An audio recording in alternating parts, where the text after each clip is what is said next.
राधे राधे दोस्तों, कैसे हैं आप सब? आज की कहानी है, आज की स्त्रियां सफल होने के चक्कर में सुकून त्याग रही हैं। आजकल मन ना जाने क्यों बुझा-बुझा सा रहने लगा था। पति कुंतल की मजाकिया बातें भी मुझे हंसाने में कामयाब नहीं हो पा रही थी। बच्चों की छोटी-छोटी शरारतों पर मैं ना जाने क्यों खीज सी उठती थी। मेरा बदला हुआ व्यवहार देखकर कुंतल अक्सर मुझसे पूछते, अंजलि क्या बात है? तुम आजकल इतनी उखड़ी-उखड़ी क्यों रहती हो? मैं भला क्या ही कहती? इस बात का सही उत्तर शायद मेरे खुद के पास भी नहीं था या फिर मेरे अनमने मन की जो एक वजह थी, उसे मैं स्वीकार ही नहीं कर पा रही थी। दरअसल, मैं बचपन से ही अपने लिए बड़े-बड़े सुनहरे, सतरंगी ख्वाब देखा करती थी, मगर बड़े होते-होते वे सारे ख्वाब एक रंगीन तितली की तरह हवा में कहीं गुम हो गए। यह बात मुझे खटकती तो बहुत पहले से थी, पर आजकल अपनी हम-उम्र पड़ोसन सोनल, जो कि मेरी सहेली भी बन चुकी थी, की बातें मुझे ज़्यादा ही परेशान कर रही थी। जैसे कल शाम ही उसने मुझसे कहा था, "इतनी होशियार और स्मार्ट होकर भी तुम दिन भर घर में ही रहती हो, सिंपल सी हाउसवाइफ बनकर। अंजलि आज के ज़माने में सिर्फ हाउसवाइफ बनकर कौन रहता है? सच ही तो कहती है सोनल, एक टिपिकल हाउसवाइफ ही तो बनकर रह गई हूँ मैं। कुंतल की पत्नी और रोहित मोहित की मॉम, बस इतनी सी ही तो पहचान है मेरी। यही सब कुछ सोचते हुए सुबह के ढेर सारी कामों के बीच मैं ऑफिस जाते कुंतल का लंच बॉक्स उन्हें देते हुए बाय कहने लगी, तो कुंतल ने अपने होठों का एक मीठा सा स्पर्श मेरे दाएं गाल पर देते हुए कहा, अपनी माँ को कॉल कर लेना, तुम्हारी माँ ही तुम्हारा मूड ठीक कर सकती हैं। फिर तुम्हारे अच्छे मूड के साथ मैं शाम को मिलता हूँ। Okay bye. कहते हुए कुंतल ऑफिस चले गए। सच, मेरी माँ कम और सहेली ज़्यादा थी। मेरे मन की दुविधा को वे फ़ोन पर भी समझ जाती थी। तभी तो मैं हर छोटी-बड़ी बात पर माँ से बात कर लेती थी। आज भी मैंने माँ से बात करके मन को हल्का करने की सोची, लेकिन पूरे दिन की व्यस्तता के चलते मैं उन्हें फ़ोन ही नहीं कर पाई। मन की बेचैनी आज बहुत बढ़ रही थी, पर दिन भर की भाग-दौड़ के बीच अब तक रात के 11 बज चुके थे। माँ अब सो गई होंगी, कल फ़ोन कर लूँगी। यही सोचकर मैं भी सो गई। सुबह 4 बजे पलंग के बगल वाली टेबल पर रखा मेरा मोबाइल खनखनाया। देर रात और अलसुबह आए फ़ोन बहुत सारा भय, बहुत सारी शंकाएँ लिए होते हैं। हल्की नींद में मैंने फ़ोन की स्क्रीन देखी तो पापा कॉलिंग देखकर मैंने घबरा कर कॉल रिसीव किया। हेलो पापा, क्या बात है? सब ठीक तो है ना? पापा फ़ोन पर सिर्फ 2 शब्द, तुम्हारी माँ दोहराते हुए रो पड़े। तभी हमारे पड़ोसी दुबे अंकल ने उनसे फ़ोन लेकर मेरे मन की बुरी शंकाओं को यह कहकर पुख्ता कर दिया, कमला भाभी अब नहीं रही बिटिया, माँ चली गई। मेरे काँपते होठों पर यह शब्द ठहर से गए। कुंतल जल्द से जल्द लैपटॉप पर बेंगलुरु से उरई जाने की संभावना तलाशने लगे। हम सूचना मिलने के दूसरे दिन उरई पहुँच पाए। अब तक माँ जा चुकी थी। मुझसे आखिरी बार मिलने के लिए माँ नहीं रुकी थी। कितना अजीब है ना, जब व्यक्ति किसी लंबी यात्रा पर जाता है, तो अपने आस-पास के लोगों से मिलकर और उनसे कह कर जाता है, बिल्कुल वैसे ही जैसे माँ वैष्णो देवी और केदारनाथ की यात्रा पर जाने से पहले मुझसे फ़ोन पर घंटों बात करके गई थी।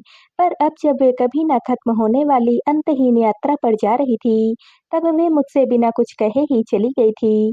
आज पहली बार इस वास्तविकता का अनुभव हुआ कि जीवन कितना अनिश्चित है।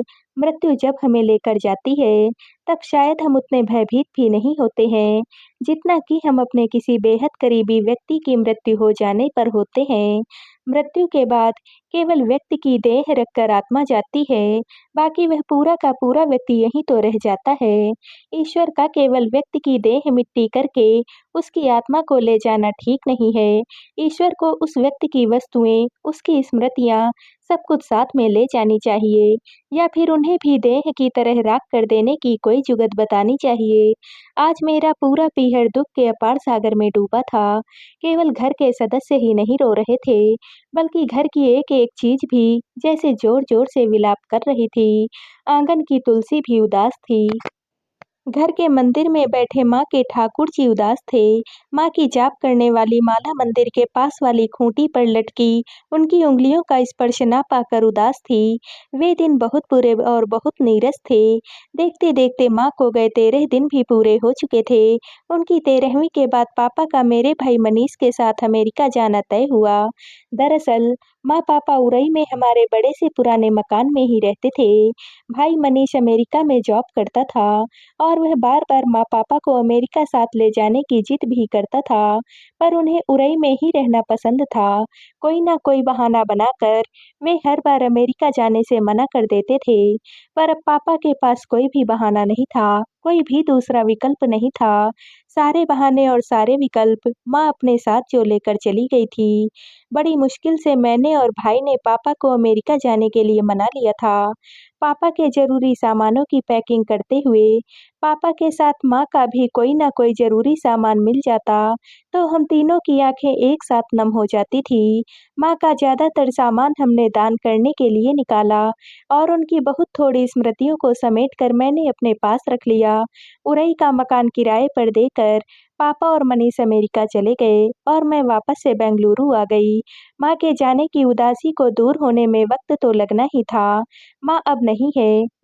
जीवन के इस कटु सत्य को स्वीकार करके आगे तो बढ़ना ही था। एक बार फिर से मैं रोजमर्रा के कामों में व्यस्त हो गई। पहले मन जब भी उदास होता तो मैं माँ को फोन कर लिया करती थी। मेरी आवाज़ सुनकर माँ तुरंत मेरी मनोदशा समझते हुए कहती, अंजू क्या बात है? आज तेरी आवाज़ में उदासी सी क्यों है? और जब मैं खुश होती तब वे कहती, अंजू आज बड़ा चहक रही है। मगर अब मैं क्या करूँ? कौन समझ पाएगा मेरी मनःस्थिति को? माँ की तरह अपने बच्चों का मन कौन समझ पाता है भला? कोई भी तो नहीं। यह सोचते हुए मुझे उरई से लाए माँ के सामानों की याद आ गई और उनके सामान को उनकी स्मृतियों को छू कर देखने लगी। उनकी कॉटन की कलफ लगी साड़ियाँ, कुछ बनारसी, तो कुछ सिल्क की साड़ियाँ, लाल हरी चूड़ियाँ, कितना कुछ था उस कार्टून में।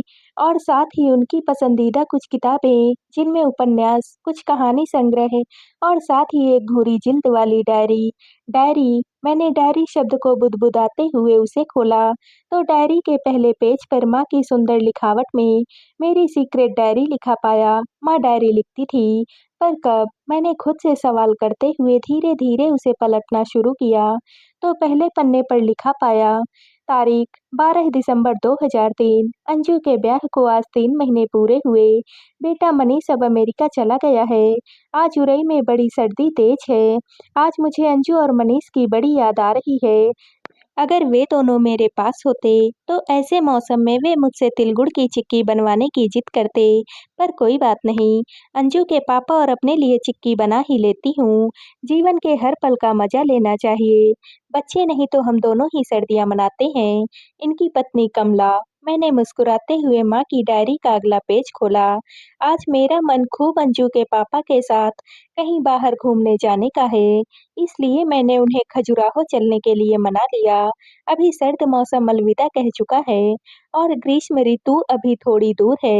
यह खजुराहो घूमने के लिए सबसे आदर्श समय है। एक घुमक्कड़ी कमला, यह सब माँ ने लिखा था। माँ कितनी मोहक बातें लिखती थी। मैं अगला पेज पलटने ही वाली थी कि मेरे दोनों बेटे रोहित मोहित स्कूल से आ गए। डायरी को जस का तस रखते हुए मैं उनके साथ व्यस्त हो गई। शाम होने पर हम अक्सर अपनी सोसाइटी के पार्क में जाते थे। वहीं बच्चे खेलते कूदते थे और हम बड़े 2-4 गप्पे भी मार लेते थे। आज बातचीत का मुद्दा था आत्मनिर्भर औरतें। वहाँ मौजूद सभी महिलाएं अपनी-अपनी बात रख रही थी। हमारी सोसाइटी की ज़्यादातर महिलाएं कामकाजी थीं और जो नहीं थी, वे अपना कुछ काम शुरू करने का सोच रही थी। आज की महिला बस घर गृहस्थी में व्यस्त नहीं रह सकती है। मेरी पड़ोसन सोनल ने तल्ख अंदाज में लगभग मुझे सुनाने के लिए ही कहा, तो सभी उसकी बात का समर्थन करने लगी। पर तभी हमारे साथ खड़ी निशा, जो कि आजकल अपने 6 माह के बच्चे के लिए अपना जॉब छोड़ चुकी थी।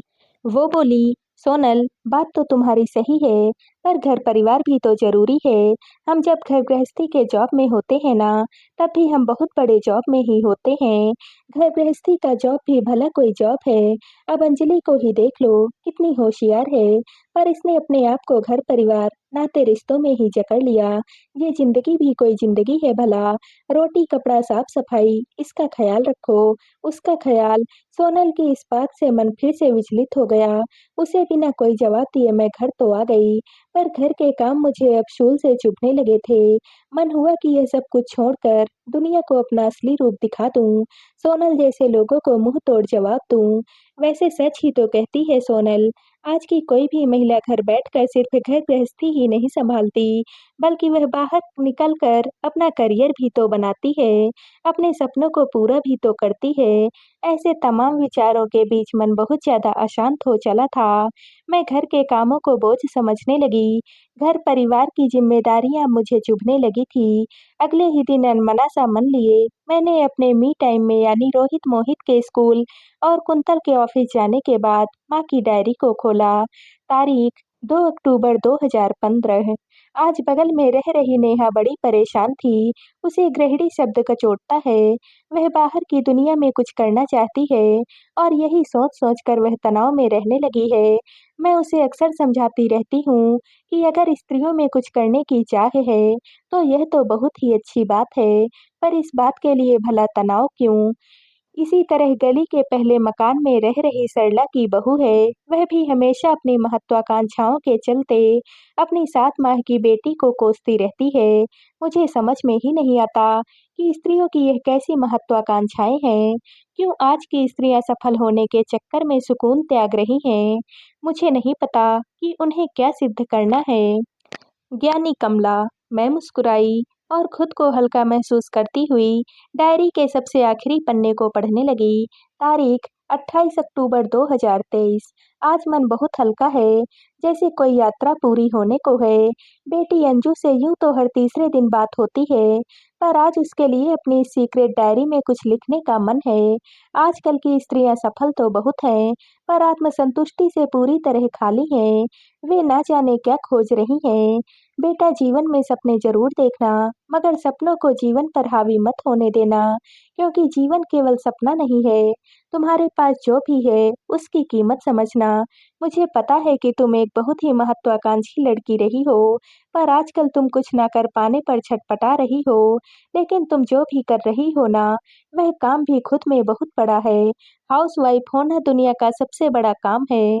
तुम चाहो तो अपने लिए बाहर की दुनिया में भी जगह बनाना, पर खुद को तनाव में रख कर नहीं, किसी के लिए खुद को सिद्ध करने के लिए नहीं। जो कुछ भी करना, अपने लिए करना, अपने सुकून के लिए करना। तुम्हारी माँ। कमला 28 अक्टूबर। इसी रात तो माँ चल बसी थी। माँ ने अपने जाने से पहले मेरे लिए यह पन्ना लिखा था। मैं हैरान थी कि इतनी दूर गई माँ ने मेरे सारे सवालों का जवाब लिखकर मुझे भेज दिए थे। उनकी पूरी डायरी में जिंदा दिली से भरी बातें लिखी थी। हाथ भर चूड़ी पहनने वाली मेरी माँ हर काम में होशियार थी। उनकी सबसे बड़ी कला यह थी कि वे हर परिस्थिति में खुद को खुश रखना जानती थी। सच में, हम आज की महिलाएं खुद को साबित करने के चक्कर में यह भूल जाते हैं कि हमारे लिए आज भी सबसे बड़ी चीज हमारा सुकून है। माँ की डायरी ने आज मुझे आत्मसंतुष्टि से भर दिया था। अब मैं जैसी भी थी, जो कुछ भी थी, खुद को खुशी-खुशी स्वीकार कर रही थी। हर माँ ने मेरी माँ की तरह कोई सीक्रेट डायरी लिखी हो, यह जरूरी तो नहीं, लेकिन अगर हर माँ एक डायरी लिखती, तो वह कुछ ऐसा ही लिखती। सोचते हुए मैंने अपने मन की सभी दुविधाओं को हवा में उड़ाते हुए खुद से कहा, मैं जो कुछ भी हूँ, बहुत महत्वपूर्ण हूँ और मुझे इस बात का गर्व है। पूर्ति वैभव खैरे जी की यह रचना मुझे बहुत ही अच्छी लगी। अगर आपको भी अच्छी लगी हो, तो एक लाइक और कमेंट कर दीजिएगा और ऐसी ही कहानियाँ सुनने के लिए मेरे चैनल को सब्सक्राइब कर लीजिएगा। कल मिलते हैं एक और नई कहानी के साथ। आप सभी का बहुत बहुत धन्यवाद।